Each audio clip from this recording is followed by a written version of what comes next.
विघ्नहर्ता भगवान गणेश की जय। ओम नमः शिवाय। हर हर महादेव। स्वागत है आप सभी का आपके अपने चैनल हमारे संस्कार में। आज हम आपके लिए लेकर आए हैं गणेश चतुर्थी की कथा। आप सभी को हमारे संस्कार चैनल की तरफ से गणेश चतुर्थी की हार्दिक शुभकामनाएं। विघ्नहर्ता भगवान गणेश की कृपा आप सभी पर हमेशा बनी रहे। कथा शुरू करने से पहले आप सभी से निवेदन है, प्लीज़ हमारे चैनल को सब्सक्राइब करें, वीडियो को लाइक करें, ज़्यादा से ज़्यादा शेयर करें, बेल आइकन को भी अवश्य ही दबाएं। कमेंट्स बॉक्स में जय हो गणपति भगवान की, ओम नमः शिवाय, हर हर महादेव अवश्य ही लिखें। आज गणेश चतुर्थी के अवसर पर हम आपको सुनाने जा रहे हैं गणपति भगवान की कथा। और जैसा कि चतुर्थी के नाम से ही जाहिर है, इस दिन चौथ माता की कथा सुनने का भी विशेष महत्व बताया गया है, क्योंकि चतुर्थी तिथि के दिन भगवान गणेश और चौथ माता की पूजा का विधान है। इसीलिए आपको दोनों ही कथाएं अवश्य ही सुननी चाहिए और पूरी सुननी चाहिए। और साथ ही साथ वीडियो के अंत में हम आपको चौथ माता की आरती भी सुनाएंगे।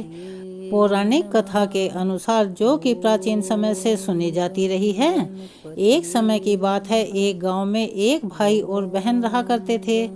बहन का हर दिन का नियम था कि वह अपने भाई का चेहरा देखकर ही भोजन करती थी। उसका रोज का यही नियम था, जब तक वह अपने भाई का चेहरा ना देख ले तब तक वह भोजन नहीं किया करती थी। इस तरह समय बीतता रहा और उस लड़की का विवाह हो गया। अब भी वह हर रोज सुबह उठकर जल्दी जल्दी अपने घर का काम निपटाकर अपने भाई का मुंह देखने के लिए उसके घर जाती थी। एक दिन रास्ते में जब वह जा रही थी तो पीपल के पेड़ के नीचे उसने गणेश भगवान की एक मूर्ति देखी। तब उसने गणेश भगवान की मूर्ति के सामने हाथ जोड़कर कहा कि हे गणपति महाराज, मेरे जैसा अमर सुहाग और मेरे जैसा अमर पीहर सबको देना। ऐसा कहकर वह आगे बढ़ गई। जंगल की झाड़ियों के कांटे उसके पैरों में रोज चुभा करते थे। अब उसका हर रोज का यह नियम था कि वह पीपल के पेड़ के नीचे स्थापित मूर्ति के आगे हाथ जोड़कर ही आगे बढ़ती थी। रास्ते में झाड़ियों के कांटे उसके पैर में चुभते थे तो उसके पांव से खून निकलने लगता था। एक दिन जब वह अपने भाई के घर पहुंची तो भाई का मुंह देखकर बैठ गई। तब उसकी भाभी ने उससे पूछा, बाईसा, तुम्हारे पैरों में क्या हो गया? यह सुनकर उसने भाभी को जवाब दिया कि भाभी, रास्ते में जंगल की झाड़ियों के गिरे हुए कांटे मेरे पाँव में चुभ जाते हैं। और उसकी भाभी ने जब यह बात उसके भाई को बताई तो भाई ने अब देखा ना था, अगले दिन उठा, कुल्हाड़ी हाथ में ली और रास्ते की सभी झाड़ियों को साफ कर दिया। और इस तरह से कांटे भी साफ हो गए। भाई ने कांटों के साथ साथ जो पीपल के पेड़ के नीचे गणेश भगवान की मूर्ति रखी थी उसको भी वहां से हटा दिया, जिसकी वजह से गणेश भगवान क्रोधित हो गए। और इस प्रकार उन्होंने क्रोधित होकर उसके भाई के प्राण ले लिए। उधर लोग जब उसके भाई को अंतिम संस्कार के लिए लेकर जाने लगे तब उसकी भाभी ने रोते हुए लोगों से कहने लगी कि मेरी बात सुन लीजिए, मेरी विनती सुन लीजिए, आप लोग थोड़ी देर रुक जाइए। मेरे पति की बहन आने वाली है और वह अपने भाई का मुंह देखे बिना नहीं रह सकती। यह उसका प्रतिदिन का नियम है। तब लोगों ने कहा कि बेटा, आज तो देख लेगी पर कल कहाँ से देखेगी? रोज की तरह उधर जब बहन अपने भाई का मुंह देखने के लिए जंगल में निकली तब उसने वहां जाकर क्या देखा, रास्ते की झाड़ियों और कांटों को हटाकर साफ कर दिया गया है। और जब वह हाथ जोड़ने के लिए पीपल के पेड़ के नीचे पहुंची तो वहां देखा गणेश भगवान की मूर्ति तो थी ही नहीं। उसे थोड़ी दूर पर गणेश भगवान की मूर्ति पड़ी हुई दिखाई दी। तब उसने मूर्ति को उठाकर साफ करके उसे फिर से उसी जगह पर स्थापित कर दिया और हाथ जोड़कर कहने लगी, हे गणपति भगवान, मेरे जैसा अमर सुहाग और मेरे जैसा अमर पीहर सबको देना। और इस प्रकार ऐसा कहकर वह लड़की आगे चली गई। तब गणेश भगवान सोचने लगे, अगर इसकी नहीं सुनी तो कौन हमें मानेगा और कौन हमारी पूजा करेगा। तब गणपति भगवान ने उसे आवाज दी कि बेटी, इस खेजड़ी की 7 पत्तियां लेकर जाओ और उसे कच्चे दूध में घोलकर अपने भाई के ऊपर छींटा मार देना, वह उठकर बैठ जाएगा। यह सुनकर जब बहन पीछे मुड़ी तो उसने देखा वहां पर कोई भी नहीं था। फिर वह सोचने लगी कि ठीक है, जैसा मैंने सुना है वैसा ही कर लेती हूँ, इसमें मेरा क्या जाता है। और इस तरह वह 7 खेजड़ी की पत्तियां लेकर अपने भाई के घर पहुंची।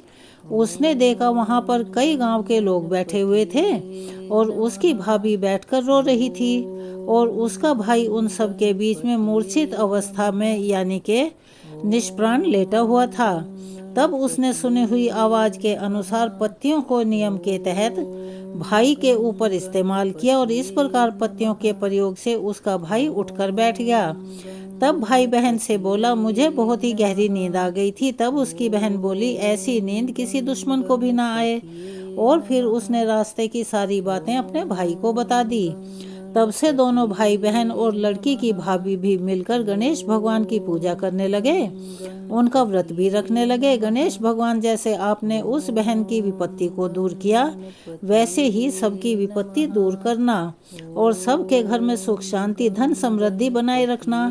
जो भी इस कथा को सुने उन सब के संकट दूर करना और जो भी कथा सुनकर हुंकारा भरे उनके घर भी सुख समृद्धि का वास रहे। चलिए अब हम आपको सुनाने जा रहे हैं चौथ माता की कथा। प्राचीन समय की बात है। पौराणिक कथा के अनुसार एक बार एक सेठ सेठानी एक गांव में रहते थे।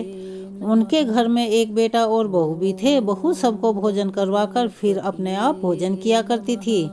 उनकी एक पड़ोसन थी जो रोज बहू से पूछा करती थी कि बहू आज क्या खाना बनाया है। बहू कहती ठंडो बासी। एक दिन उसके पति ने ऐसा सुनकर विचार किया कि आज तो पकवान बनाए जाएं, फिर देखे मेरी पत्नी पड़ोसन को क्या जवाब देती है। उसने तरह तरह के पकवान बनवाए और घर के सभी लोगों ने एक साथ बैठकर बड़े आनंद के साथ भोजन किया। आज भी पड़ोसन ने अपनी आदत के अनुसार वही बात पूछी तो बहू ने वही जवाब दिया, ठंडो बासी। सेठ के लड़के ने सोचा, हो ना हो कोई बात तो जरूर है जिस कारण मेरी पत्नी ऐसा ही कहती है। फिर उसने अपनी पत्नी से पूछा, तुम रोज ठंडो बासी खाया ऐसा क्यों कहती हो, जबकि हम सब ने तो एक साथ बैठकर कई तरह के पकवान खाए थे। तब उसकी पत्नी बोली, हम सब जो खा रहे हैं वह हमारे बाप दादाओं की कमाई है। जिस दिन आप कमा कर लाओगे उस दिन मैं समझूंगी कि हम ताज़ा भोजन कर रहे हैं। सेठ के लड़के ने इस बात पर खूब विचार किया। फिर एक दिन अपनी माँ से बोला, माँ मैं एक बड़े शहर में पैसे कमाने जा रहा हूँ। माँ बोली, बेटा हमारे पास तो पुश्तैनी इतना धन है कि खाए नहीं खाया जाएगा। माँ के मना करने के बावजूद भी बेटे ने खुद कमाने का निश्चय कर लिया और जाते समय अपनी पत्नी से बोला कि मैं जब तक कमाकर बहुत सारा धन लेकर वापस ना लौट के आऊं, तुम चूल्हे की आग बुझने मत देना। और फिर एक दिन चूल्हे की आग बुझ गई। तब वह मन ही मन घबराने लगी, कहीं मेरे पति पर कोई संकट तो नहीं आ पड़ा। जल्दी से पड़ोस में से आग लाकर चूल्हे में रख दूं। ऐसा सोचकर वह पड़ोस में गई। वहां पड़ोसन चौथ माता का व्रत पूजन कर रही थी। पड़ोसन ने कहा, बहन थोड़ी देर में आकर ले जाना। बहू ने पड़ोसन से पूछा कि आप यह व्रत क्यों करती हैं, इससे क्या मिलता है। पड़ोसन बोली, चौथ माता के इस व्रत को करने से अन्न धन लक्ष्मी मिले और अपनी मनोकामना भी पूरी होती है।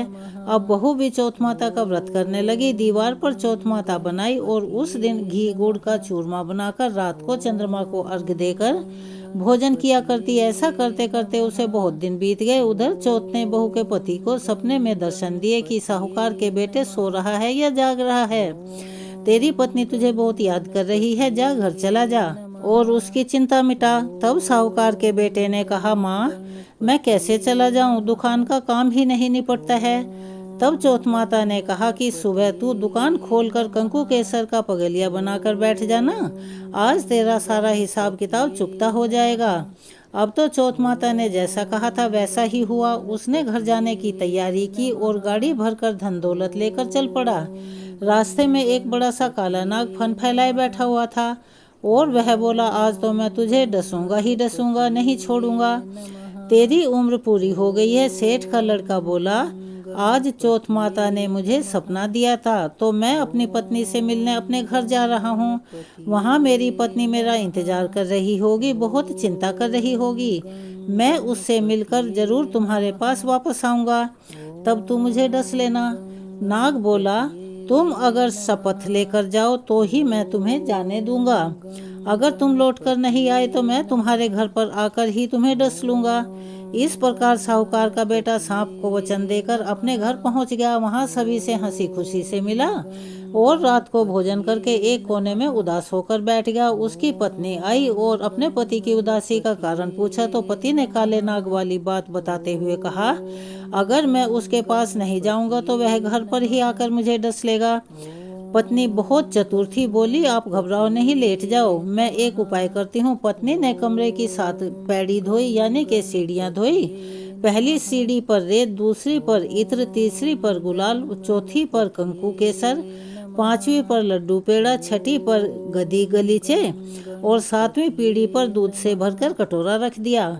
इस प्रकार वह 7 ही पौड़ियों को सजाकर बैठ गई। आधी रात होते ही वह नाग आकर पौड़ी चढ़ने लगा। पहली पैड़ी पर रेत में लौट गया और कहने लगा, सेठ की बहू ने आराम तो बहुत दिया, लेकिन क्या करूं, मैं वचन से बंधा हुआ होकर यहाँ आया हूँ, इसीलिए डसूंगा तो जरूर। इस प्रकार 7 ही सीढ़ियों पर वह नाग आराम करता हुआ और कहता हुआ कि डसूंगा तो जरूर। वहीं पर गणेश भगवान और चौथ माता भी खड़े थे।